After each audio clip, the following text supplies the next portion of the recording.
नमस्कार, आप देख रहे हैं हमारा खास शो सबसे बड़ा सवाल और मैं हूं आपके साथ पल्लवी सिंह। इजराइल के हमले में हिजबुल्लाह का चीफ हसन नसरल्लाह को 27 सितंबर को मौत के घाट उतार दिया गया। इस्लामिक वर्ल्ड में नसरल्लाह की मौत का मातम मनाया जा रहा है, तो वहीं सीरिया के सुन्नी मुसलमान इसके खात्मे का जश्न भी मना रहे हैं। बात करें भारत के राजनेताओं की, तो पीडीपी चीफ महबूबा मुफ्ती ने कहा है कि वे अपनी 29 सितंबर को होने वाली सभी राजनीतिक अभियान रद्द कर रही हैं, क्योंकि हिजबुल्लाह ने पुष्टि की है कि इजराइल ने उसके प्रमुख हसन नसरल्लाह को मार गिराया है।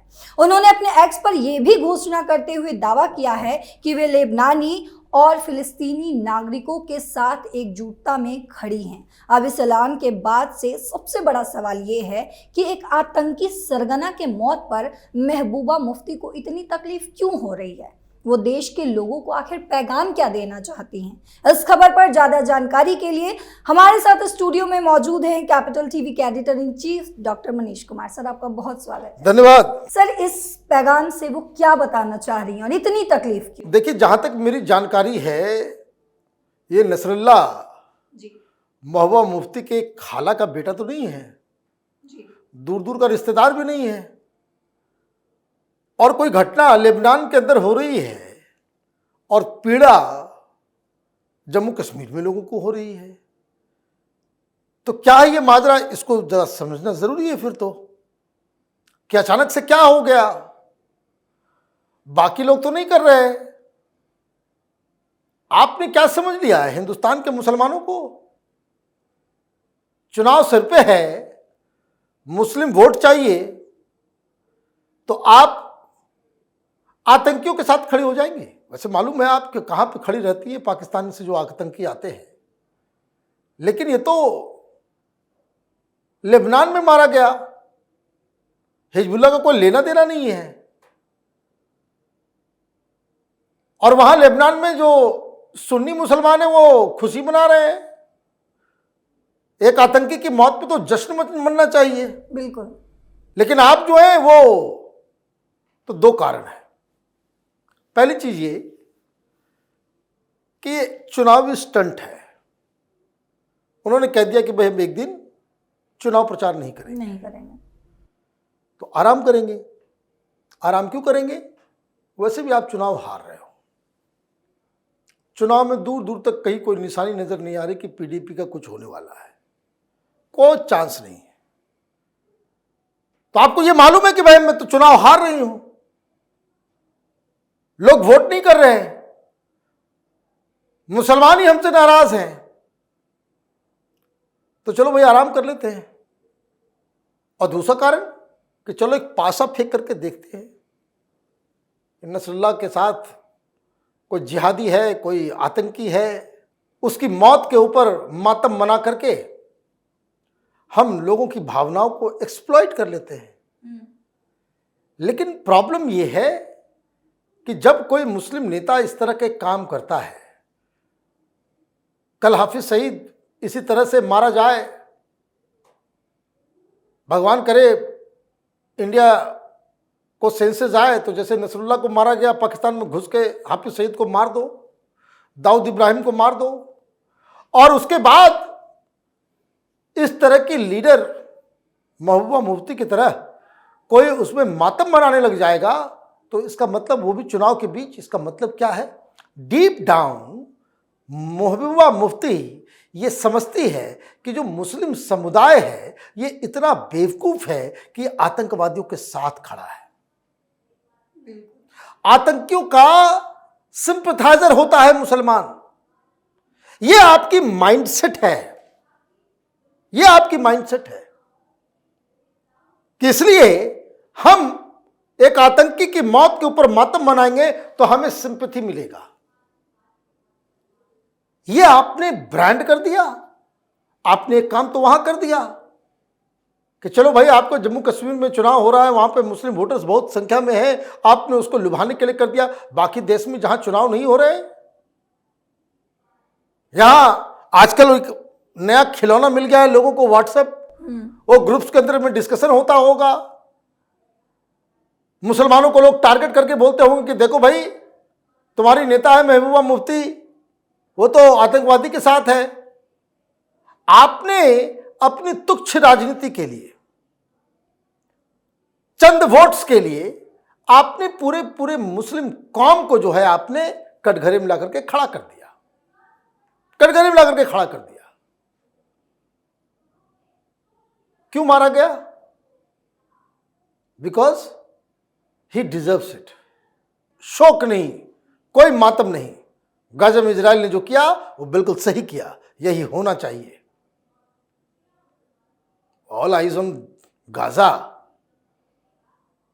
कहां है प्रियंका वाड्रा, राहुल गांधी? ये सभी उसी मानसिकता के लोग हैं। अरे ये लोग हमास और फिलिस्तीन में फर्क नहीं जानते क्या? इतने निरा मूर्ख है। फिलिस्तीन का सबसे बड़ा दुश्मन हमास है। फिलिस्तीनियों को धन्यवाद देना चाहिए और अंदर अंदर फिलिस्तीन की अथॉरिटी जो है, जो वहां की सरकार है, वो इजराइल को धन्यवाद दे रही होगी। क्या अच्छा किया, मार के खत्म किया। ये कीड़े मकोड़े जो हैं ये नासूर बने हुए हैं ह्यूमैनिटी के लिए। इतना फिलिस्तीन फिलिस्तीन, हिंदुस्तान में ज्यादा लोगों को पेट में दर्द होता है। फिलिस्तीन फिलिस्तीन करने वाले लोग, कोई भी वेस्ट एशिया के कोई भी मुल्क ने इजराइल को रोकने का काम किया नहीं, बेधड़ल्ले से किया। अभी हिजबुल्ला को खत्म किया जा रहा है, लेबनान को भी खत्म किया जाएगा। क्या कहा नेतन्याहू ने यूएन जनरल असेंबली में जब उनका जो भाषण था, उन्होंने कहा कि मैं तो आना नहीं चाह रहा था, we are at war, my nation is at war,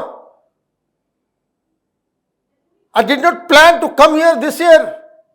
लेकिन यहां पे मैंने भाषण सुना कई देश के लोगों को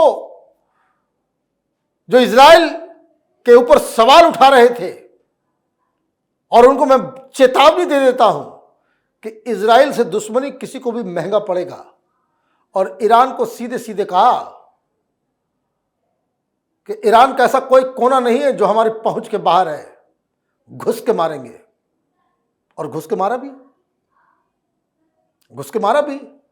हमास का चीफ वहीं तो निपट गया। और उसके बाद ईरान ने कहा कि हम ये बदला लेंगे, हम ये करेंगे, हम वो करेंगे।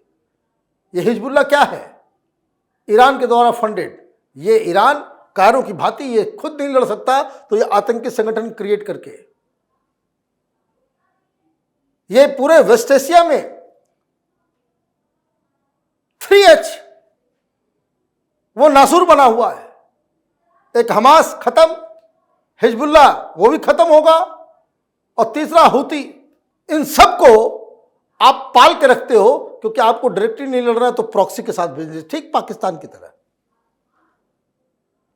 कि पाकिस्तान की आर्मी को तो दम है नहीं कि हिंदुस्तान से आमना सामना कर ले। 2 दिन के अंदर में इनके सातों पुस्त खत्म हो जाएंगी। ये सारा ये जो फुलझड़ी रखा हुआ है जिसको लोग न्यूक्लियर बॉम्ब कहता है, वो सब धरा का धरा रह जाएगा।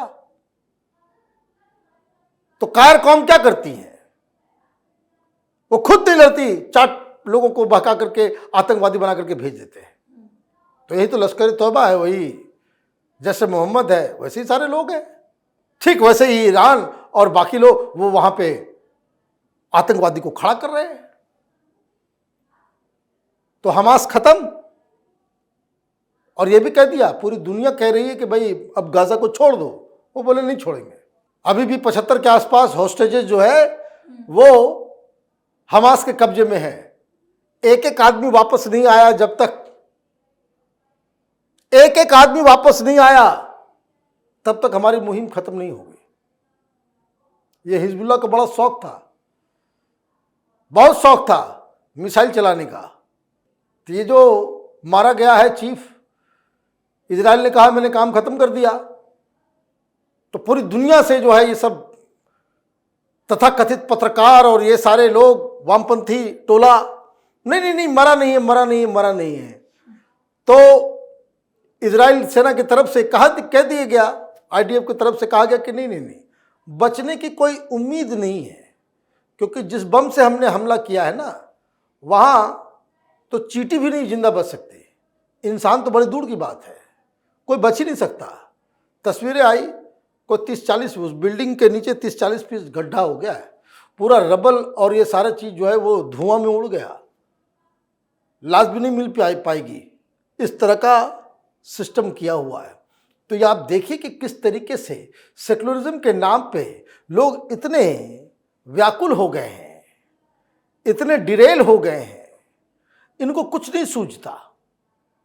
ये आतंकियों के साथ खड़े हो जा रहे हैं। अरे भाई, कोई मामला लेबनान के अंदर है, पूरी दुनिया उसके ऊपर डिप्लोमेसी हो रही है, उसके ऊपर फॉरेन पॉलिसी का मसला है। ये कोई भी आदमी अगर आधिकारिक तौर पे कोई बोल सकता है तो वो देश का विदेश मंत्रालय है।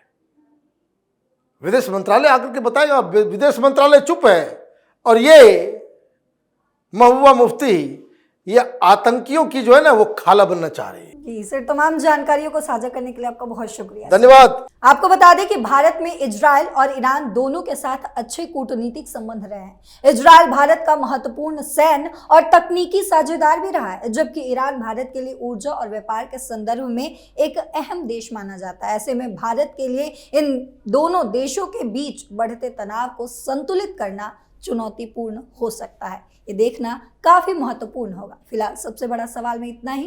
देश और दुनिया की तमाम खबरों के लिए देखते रहिए कैपिटल टीवी। नमस्कार।